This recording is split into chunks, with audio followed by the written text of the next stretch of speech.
আসসালামু আলাইকুম সবাইকে।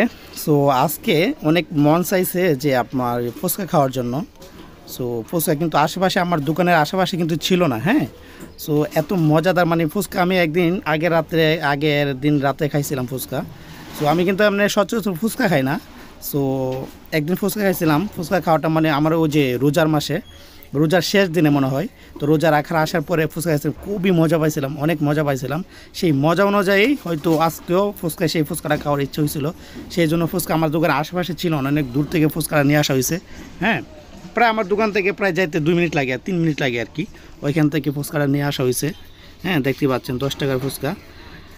ফুচকাটা মানে আগের ফুচকাটা যতটা মজা পাইছিলাম তার চেয়ে এই ফুচকাটা কিন্তু এতটা মজা না। হ্যাঁ, কিন্তু দেখতে অনেকটা গর্জিয়াস, দেখতে পাচ্ছেন।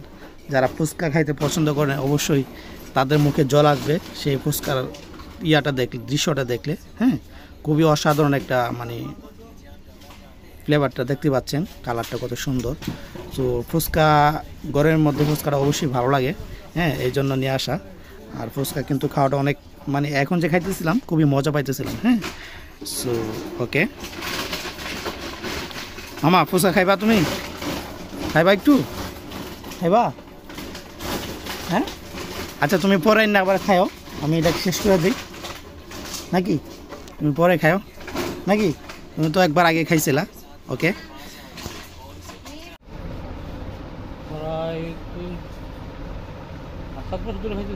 হ্যাঁ 5-7 বছর যাবৎ কমেটটা খাইতেছেন। এতে কি ডায়াবেটিসটা নিয়ন্ত্রণ থাকে কমেট দিয়া? পাশাপাশি আবার ডাইকে আরও খান। আপনার ডায়াবেটিসের মাত্রা কত বড়া পেটে এবং খালি পেটে? আগে ভাবছিলাম আমার খালি পেটে ছিল 7, খালি পেটে 7 ছিল। এখন বর্তমানে বড়া পেটে কত? মাপের নাই, তার মানে ভালোই আছে, নিয়ন্ত্রণে আছে। এমনি হঠাৎ করে আপনি সর্বোচ্চ কত আপনার ডায়াবেটিস দেখতে পাইছেন আপনার মাপটা? ডায়াবেটিস আমার আমি 10 নম্বর মাপছিলাম, 15 মতো পাইছেন। আপনার সর্বোচ্চ 15 মতো পাইছেন আপনার ডায়াবেটিস। এর থেকে আপনি কমেট এবং ডাইকিয়ার নিয়ন্ত্রণে আছে। ভালো, আলহামদুলিল্লাহ, ঠিক আছে। কি মামা, দেশ থেকে আইছো কবে? আইছি কালকে রাত্রে। কালাবান হয়ে গেছো। কয়দিন আসলে দেশে? 12 দিন। হ্যাঁ, 12 দিন আসলে দেশে। বাবা, লং টাইম বেড়াইছো। হ্যাঁ, আমরা বাড়িতে গেছিলা? খাওয়া দাওয়া করছো? হ্যাঁ, হ্যালো ভালোই ঘুরে ফেরা করছো নাকি? আমরা ঘর কিনে ভাঙ্গে গেছিল, ঠিক করছো? ওই যে দরজা পাল্টাই লাইছ? হ্যাঁ, যাক ভালো। আবার কবে যাইবা আল্লাহ বাঁচাইলে দেশে? আবার কবে যাইবা? হ্যাঁ, আবার 2 মাস পরে কোরবানিতে যাইবা সবাই? হ্যাঁ, কোরবানি দেওয়া হবে ইনশাল্লাহ। ওকে,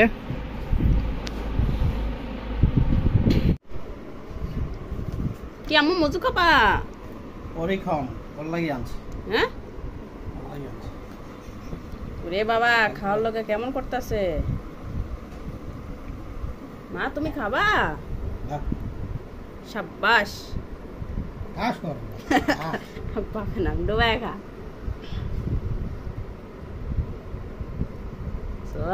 কারবা ঠান্ডা না? হ্যাঁ, অনেক সময় উঠতে জায়গা না, কাটটা চলুন যায়। মানে আমি জিনিসটা রাগ করে গেছে প্রত্যেকটা কোনো জিনিস। আমি কিন্তু প্রতিদিনই বাসাতে রাতে আসার সময় কোক, মোজো, নাহলে আইসক্রিম, যে কোনো একটা না একটা কিছু আনার পরে আমার মেয়ে খাওয়ার জন্য অস্থির হয়ে যায়, মানে কি যে করবে অস্থির। এর জন্য আজকে জিদ করে খাওয়া যাচ্ছে। দেন অবস্থা দেখেন কিভাবে খাইতেছে, নাক ডোরা, মানে গরুর মতো নাক ডোরা খাইতেছে। তো মানে জিনিস কিন্তু অত্যন্ত ঠান্ডা। আমি খালি মাত্র আনছি দোকান থেকে, ফ্রিজ থেকে। দেখ কিভাবে খাইতেছে। আজকে কিন্তু নাক দিয়া, একদম নাক দিয়ে পানি পড়বে কিন্তু, আমি গ্যারান্টি। মা এটি খাওয়া ঠিক হবে না? ঠান্ডা খাওয়ার পাগল। আরে আমরা আইসক্রিম খাই বা দই খাই, হ্যাঁ যেটাই খাই না কেন খাওয়ার জন্য সে পাগল। ওর মন পড়ে থাকে এই জায়গায়, এই জন্য না দিয়েও পারি না। কতটুকু খাইতে পারে আজকে আমি দেখবো, কতটুকু খাইতে পারে আমি দেখবো। প্রয়োজনে ডাক্তার কাছে নেওয়া লাগে না, আমি চিন্তা বই করতেছি আল্লাহ যাতে এই কাম না করে, আল্লাহ যাতে হেফাজতে রাখে।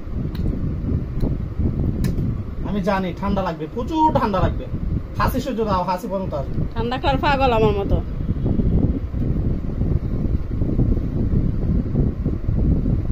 হয়েছে হয়েছে, রাখো রাখো রাখো। কুকটাও কিন্তু অনেক ঠান্ডা, বুঝছো? হয়েছে? আম্মা শেষ, এখন তোমার নাক দিয়ে পানি পড়া শুরু হইব। আমি জানি বড় যে 10 মিনিট পর থেকে নাক দিয়ে পানি পড়া শুরু হইব। ওকে,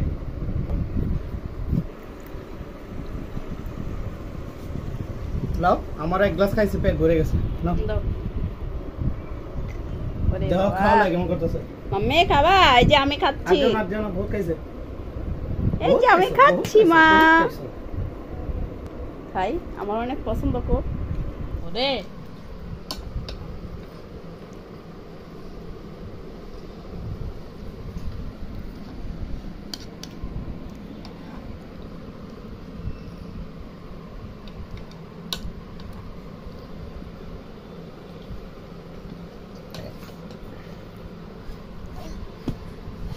নড়াচড়া করে না।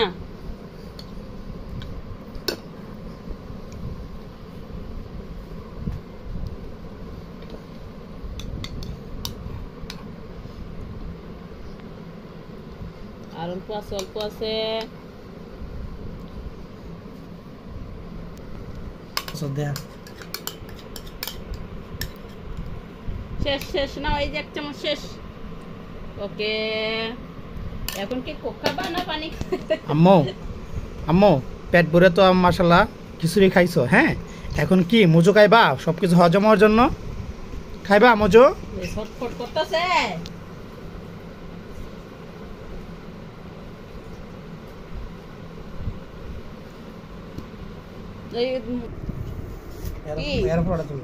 আবার খাবা নাকি মজু মা? আমার আম্মা খাওয়া দাওয়া করছে। ও, হজম করার লাগে খাবা এখন?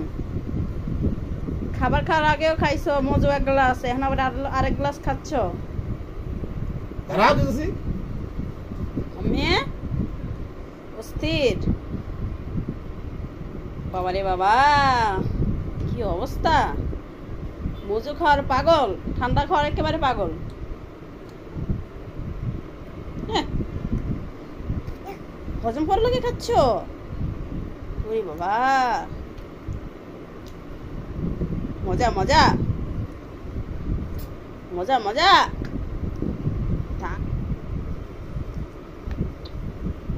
ওরে বাবা, এক গ্লাস খেয়ে বলছো মা?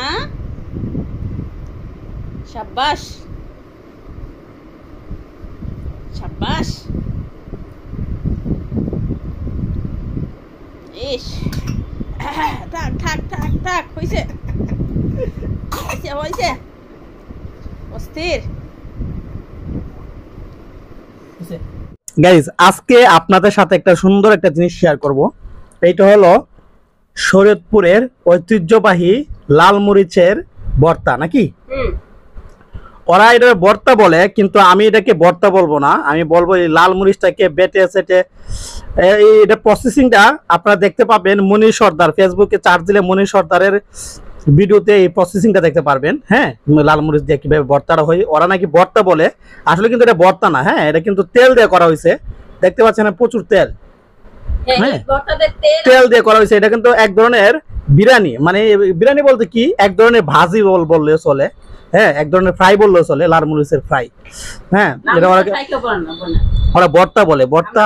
ঠিক আছে, একটু ট্রাই করি। হ্যাঁ, একটু ট্রাই করি, ধরো কাছে ধরো, একটু ট্রাই করব। দেখতে পাচ্ছেন অনেক, আমি দেখেন অনেক অনেক কিন্তু নিয়েছি। দেখতে পাচ্ছেন অনেক ঝাল হবে। হ্যাঁ, কিন্তু এটা কিন্তু তেমন ঝাল না। হ্যাঁ, এই যে আমি অনেক বেশি করে মাখাইলাম। বিসমিল্লাহ। এই যে আপনার যতটুকু ইচ্ছে ততটুকু খেতে পারবেন, কিন্তু এটা ঝাল নাই। হ্যাঁ, আপনারা প্রসেসিংটা দেখলে মনে হবে যে কত ঝাল ঝাল জানি হয়, কিন্তু হ্যাঁ, কিন্তু এতটা ঝাল না। হ্যাঁ, দেখতে পাচ্ছেন এত লাল। হ্যাঁ, আপনি যতটুকু ইচ্ছা ততটুকু নিয়ে খাইতে পারবেন, কোনো ঝাল হবে না। হ্যাঁ,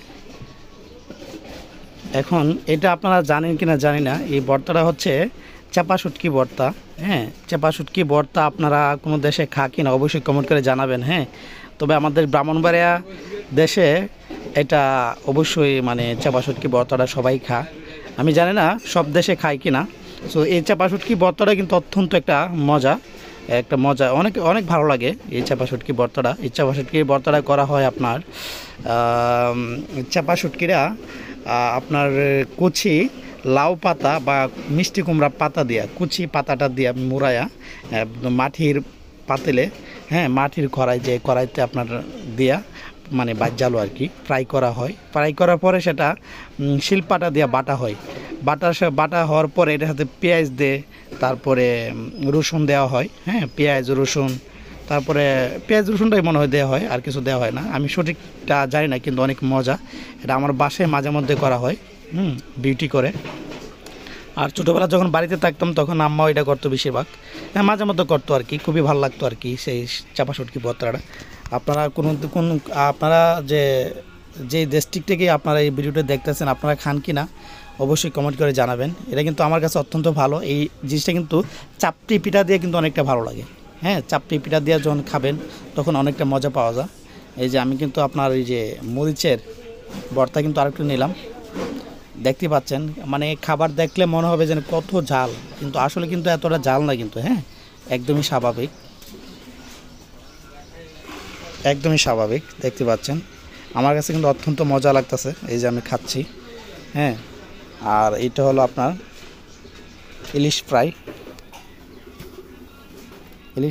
হ্যাঁ বাসার সামনে দেওয়া ইলিশ গিয়েছিলো, সেই জন্য 1 পিস নিয়েছিলাম, এই ইলিশ ফ্রাই করা হয়েছে। ইলিশ ফ্রাইটা ভালো, মোটামুটি একটু মজা। আপনারা তো ইলিশের রাজা হলো চাঁদপুরে মানুষ তো সবসময় ইলিশ খেয়ে থাকে, হ্যাঁ আর কোনো দেশের মানুষ ইলিশ খাক আর না খাক, কিন্তু চাঁদপুরের মানুষ অবশ্যই ইলিশ খেয়ে থাকে। সো আজকে ভিডিওটা এখানে শেষ করে দিব। মা রুমাইসে এগ্রো থেকে সেই ভিডিওটি আপলোড করা হবে। আপনারা যদি সামান্য আপনাদের কাছে ভিডিওটি ভালো লাগে অবশ্যই আমাদের চ্যানেলটি সাবস্ক্রাইব করে রাখবেন। আর আমাদের আরেকটি চ্যানেল আছে, ওইটা হলো আপনার R+B ব্লগ, চাইলে ঘুরে আসতে পারেন, ভালো লাগলে সাবস্ক্রাইব করতে পারেন। আল্লাহ হাফেজ।